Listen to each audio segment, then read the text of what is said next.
There are some areas under a blizzard warning right now. Not the Omaha Metro. No. Light snow showers here, but still pretty windy outside. Anywhere from Fremont Valley, Waterloo toward Gretna and Louisville. One of these snow showers moving through right now.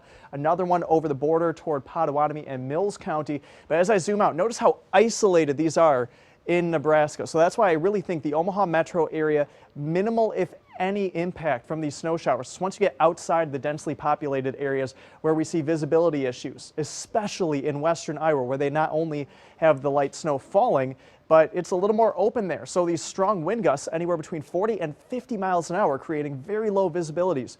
Blizzard warnings in the orange shaded counties includes Crawford and Carroll counties, but really anywhere north of Des Moines, do not travel there today. Pack it in, hunker down, settle in.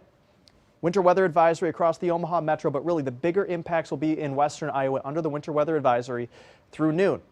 A big impact here, wind advisory as we go through the second half of the day. So these 40 to 50 mile an hour wind gusts will continue. And that's what we're seeing right now. 48 mile an hour wind gusts in Norfolk, 41 Tacoma, 45 in Harlan, 35 mile an hour wind gusts at Epley. And it's creating blizzard conditions in Harlan right now, on and off blizzard conditions in Denison. So these snow showers will come to an end after about 9 o'clock in Omaha, after 11 o'clock in western Iowa. Windy with a little more sun going into the afternoon. And then we stay clear into this evening, and unfortunately, we're going to stay pretty blustery as we go into Tuesday. Temperatures drop as well. We go from 30 today to 26 tomorrow. Light snow showers, very isolated on Wednesday. And then we slowly climb into the upper 20s with another round of light snow coming up Friday. Could see another dusting out of that as we head into Friday afternoon.